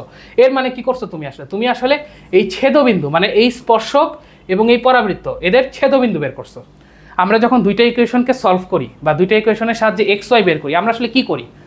সাপোজ ধরো আমি তোমাকে বললাম যে একটা জায়গায় আছে a1x b1y plus C equal to 0, আরেকটা জায়গায় আছে a2x b2y plus c two equal to 0। তুমি ধরো এই দুইটা ইকুয়েশন সলভ করে এক্স এবং ওয়াই এর মান বের করছো। এটা মানে কি? এটা মানে হচ্ছে তোমার কাছে দুইটা সরল লেখা আছে, ধরো এটা 1 এটা 2, তোমার কাছে দুইটা সরল লেখা আছে, তুমি সলভ করে কি করছো, এক্স কমা ওয়াই এর মান বের করছো। সেটা কি? সেটা হচ্ছে এদের ছেদবিন্দু স্থানাঙ্ক। মানে তুমি যদি দুইটা সমীকরণকে সলভ করো, সিম্পল কথা, দুইটা সমীকরণকে সলভ করে এক্স ওয়াই এর মান বের করলা, তার মানে কি? তার মানে হচ্ছে তুমি সেই দুইটা সমীকরণের ছেদবিন্দু বের করলা। এটা কি বুঝতে পারো? তাহলে দেখো তুমি যখন y square equal to 4x এবং y সমান mx প্লাস c এই দুইটাকে যখন আমি সলভ করলাম, তার মানে কি আমি পরাবৃত্ত এবং স্পর্শকের ছেদবিন্দু বের করতেছি। এখন বলো, পরাবৃত্ত আর স্পর্শকের ছেদবিন্দু কয়টা হওয়া সম্ভব? একটা। ছেদবিন্দু কয়টা হওয়া সম্ভব? এই দুইজনের ছেদবিন্দু সর্বোচ্চ কয়টা হবে? একটা হবে। একটা কেন হবে? কারণ আমরা জানি স্পর্শক কোন একটা শেপকে একটি মাত্র বিন্দুতে স্পর্শ করে। তার মানে কি, এই যে এদের যে স্পর্শ বিন্দু সেটা একটাই হবে, একটার বেশি হবে না, একটার বেশি হবে না। এবং তুমি 3 নম্বরকে সলভ করে যদি এক্স এর মান বের করো, তুমি 3 নম্বরকে সলভ করে যদি এক্স এর মান বের করো, সেই এক্স এর মানই হচ্ছে এইটার ভুজ, রাইট? এখন দেখো এখানে তোমার কাছে আসছে এক্স স্কোয়ার, তার মানে কি এক্স এর দুইটা মান বের হবে, মানে দ্বিঘাত হলে এক্স এর দুইটা মান না। কিন্তু তুমি জানো যে এক্স এর দুইটা মান কিন্তু গ্রহণযোগ্য না, কারণ আমার একটাই ছেদবিন্দু হবে, একটা ছেদবিন্দুর তো দুইটা ভুজ হবে না। তার মানে কি এখানে এক্স এর যে দুইটা মান বের হবে, একটা গ্রহণযোগ্য হবে আর একটা গ্রহণযোগ্য হবে না। এখন কোনটা গ্রহণযোগ্য হবে কোনটা গ্রহণযোগ্য হবে না এটা আসলে আমরা বের করতে পারি না। তাহলে আমরা কি করব সেটা একটু পরে দেখতে পারবা। আচ্ছা, এই পর্যন্ত তো বুঝছো। তাহলে একটা কাজ করি, আসো এখানে আমরা এই এক্স এর মানটা বের করার চেষ্টা করি। তার আগে বলো আমরা এটা কোন সূত্র ইউজ করবো জানো? আমরা এই সূত্র ইউজ করবো। তোমরা 9-10 হায়ার ম্যাথে পড়ছো না, যে ধরো A X square plus B X plus C equal to 0 হলে এক্স সমান সমান minus B plus minus root over B square minus 4ac divided by 2a। তোমরা এই সূত্র পড়ছো না? আমরা বেসিক্যালি এই সূত্রটা ইউজ করবো। তাহলে এখানে দেখো এম স্কোয়ারটা হচ্ছে এ, রাইট? এই টোটালটা হচ্ছে বি এবং সি স্কোয়ারটা হচ্ছে C.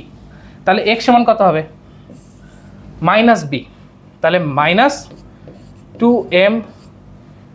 2mc minus 4a plus minus b square, ঠিক আছে? রুট ওভার আগে দাও, রুট ওভার বি স্কোয়ার মানে কি 2mc minus 4a whole square minus 4 into A কত? এ হচ্ছে এম স্কোয়ার, আর সি কত? সি হচ্ছে C square divided by 2a, 2 into কত? 2 into M square 2a। X এর মান এরকম বেরোচ্ছে। এখন এক্স এর দুইটা মান কেন বের হবে? এই যে প্লাস মাইনাসের জন্য, প্লাসের জন্য একটা মান বেরোবে, মাইনাসের জন্য একটা মান বেরোবে। এখন কথা হচ্ছে যে আমি তো দুইটা মান নিতে পারবো না, রাইট? আমার জন্য দুইটা মান কারেক্ট না, আমাকে একটা মান নিতে হবে। কারণ আমি জানি যে একটা শেপ, সেটা পরাবৃত্ত হোক উপবৃত্ত হোক যেটাই হোক, বা পরাবৃত্তের জন্য চিন্তা করো, একটা পরাবৃত্ত এবং একটি স্পর্শকের, একটা পরাবৃত্ত এবং এদের একটি স্পর্শকের ছেদবিন্দু একটিই হবে। একটা পরাবৃত্ত এবং একটি স্পর্শকের ছেদবিন্দু একটাই হবে, এর বেশি হওয়া সম্ভব না। তার মানে কি এখানে আমি এক্স এর একাধিক মান নিতে পারবো না। তাহলে সেটা কখন সম্ভব? মানে এক্স এর একাধিক মান বের হলো না, সেটা কখন সম্ভব? যখন তোমার এই পুরা টার্মটা 0 হবে। আমি যদি দেখাই, দেখো তোমার যদি এই জিনিসটা 0 হয়, এই যে যেটা আমি মার্ক করলাম, আমি যদি একটু এই কালার দিয়ে দেখাই, তোমার যদি এই জিনিসটা 0 হয় তাহলে প্লাস মাইনাস 0 মানে কি? ওটা নাই। তখন কি হবে? এক্স এর একটা মান বের হবে। মানে দুইটা মান কেন বেরোচ্ছিল? এই প্লাস মাইনাসের জন্যই তো বেরোচ্ছিল। এখন এই প্লাস মাইনাসের পরে এইটা যদি 0 হয়ে যায়, এই টোটালটা যদি 0 হয়ে যায়, তাহলে কি হবে? Minus 2mc minus 4a plus minus 0, তো 0কে প্লাস মাইনাস করলে 0। তার মানে কি এইখানে এটাকে স্পর্শক হওয়ার জন্য যেহেতু এক্স এর একটা মানই তুমি নিতে পারবা, তার মানে এই ভিতরকার এই টার্মটা 0 হইতে হবে। এই যে এই টার্মটা তোমার কাছে 0 হইতে হবে, এই টার্মটা তোমার 0 হইতে হবে। এইটা 0 হলে এটা স্পর্শক হবে, না হলে তুমি এক্স এর দুইটা মান পাবা, তখন আর ওটা স্পর্শক হবে না, তখন এটা ছেদক হয়ে যাবে। কারণ একাধিক ছেদবিন্দু মানে কি? তখন ছেদক। মানে তোমার যেহেতু স্পর্শক বানাতে হবে তাই তোমার এই জিনিসটাকে জিরো বানাতে হবে। এটা যদি জিরো না হয়, এটা যদি জিরো না হয়, এটা যদি জিরো না হয়, তাহলে তো তুমি এক্সের একাধিক মান পাচ্ছ। তার মানে কি তোমার ছেদবিন্দু একাধিক হচ্ছে, কারণ একটা ছেদবিন্দুর তো আর একাধিক ভুজ হবে না, তার মানে দুইটা বিন্দু আছে যার জন্য ভুজ দুটো আসছে, কিন্তু স্পর্শবিন্দু তো আর দুইটা না, একটাই হবে। তার মানে এই জিনিসটা আমার জিরো হইতে হবে, এই জিনিসটা আমার জিরো হইতে হবে। তাহলে শর্ত বুঝছো? তাহলে আমরা কি লিখবো? আমরা লিখবো যে শর্ত মতে। এখান থেকে আমরা কি লিখবো? আমরা লিখবো শর্ত মতে। শর্ত মতে, শর্ত মতে এই 2mc minus 4a whole square minus 4m square c square সমান সমান 0। ঠিক আছে, এটা সমান সমান 0। বোঝা গেছে? এটা তোমাকে মানে এইটুকু তো আশা করি বুঝতে পারছো, এখানে আসলে নতুন কিছু নাই। তাহলে আমি যদি এখানে একটু ইকুয়েশনটা বের করি, তাহলে 4m square c square plus 16a square minus দাঁড়াও 4m square c square, right, minus 4ab। আচ্ছা যাক, এটার ইকুয়েশন আসলে সলভ করে কোনো লাভ নাই। তো এই জিনিসটা বের হলো, ঠিক আছে। এখন পরীক্ষায় কি হবে বুঝো? পরীক্ষায় তোমার কাছে এই mc এই এর মান তো তোমার দেওয়া থাকবে, রাইট। পরীক্ষায় তোমার mc এগুলার মান তোমাকে বের করতে হবে। মানে এই পর্যন্ত তো বুঝছো যে আমার যখন এরকম কন্ডিশন হবে আমরা এই জিনিসটাকে জিরো ধরবো।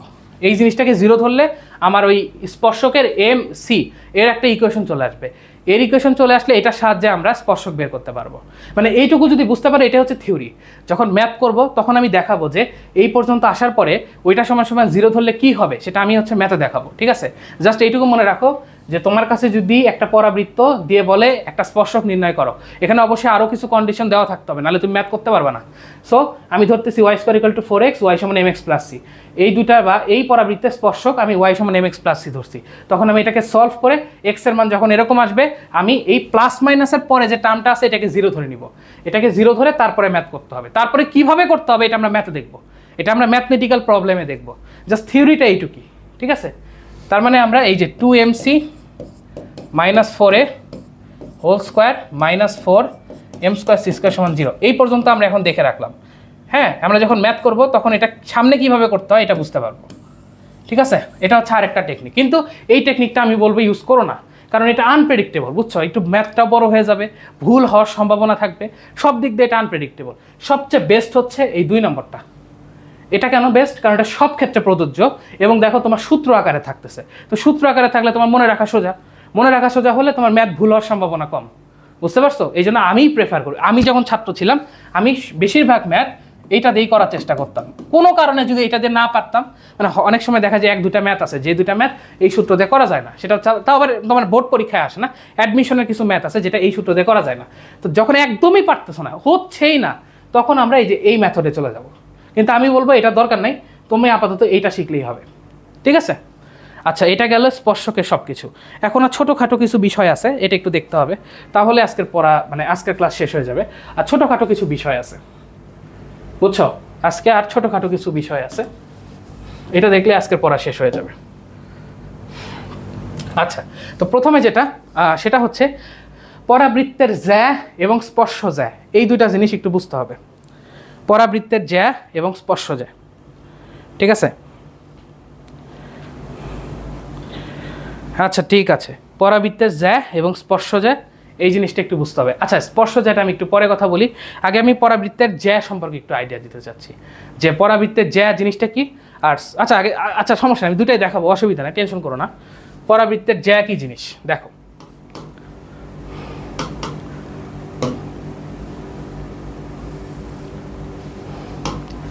এটা নিয়ামক রেখা, এটা পরাবৃত্ত, ঠিক আছে।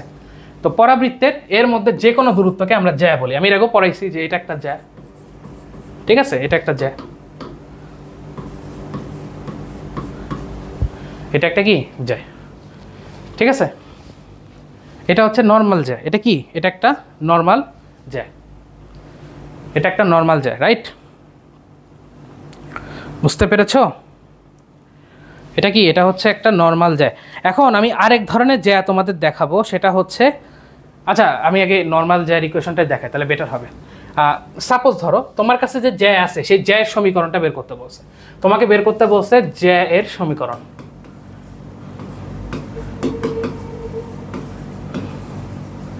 জ্যা এর সমীকরণ, কিন্তু তোমার কাছে কি দেওয়া আছে? তোমার কাছে ধরো দেওয়া আছে জ্যা এর মধ্যবিন্দু, তোমার কাছে দেওয়া আছে জ্যা এর মধ্যবিন্দু, ঠিক আছে? মানে জ্যা এর সমীকরণ বের করতে বলছে যেখানে x1, y1 হচ্ছে জ্যা এর মধ্যবিন্দু, জ্যা এর মধ্যবিন্দু। তাহলে এই ক্ষেত্রে কিভাবে বের করব সেটাই তোমাদের দেখাবো, ঠিক আছে? একটা জ্যা এর সমীকরণ বের করতে বলছে যেখানে x1, y1 হচ্ছে জ্যা এর মধ্যবিন্দু। সেই ক্ষেত্রে আমরা ওই যে টেকনিকে স্পর্শবিন্দু দেওয়া থাকলে স্পর্শক বের করতাম, এখানেও সেম হবে। মানে আমরা মনে আছে এক্স স্কোয়ারের জায়গায় x1 ইউজ করতাম, ওই যে স্পর্শবিন্দু দেওয়া থাকলে স্পর্শক নির্ণয় সূত্র, এক্স স্কোয়ারের জায়গায় x1, y স্কোয়ারের জায়গায় y1, x এর জায়গায় x প্লাস x1/2, y এর জায়গায় y প্লাস y1/2। এখানেও সেম।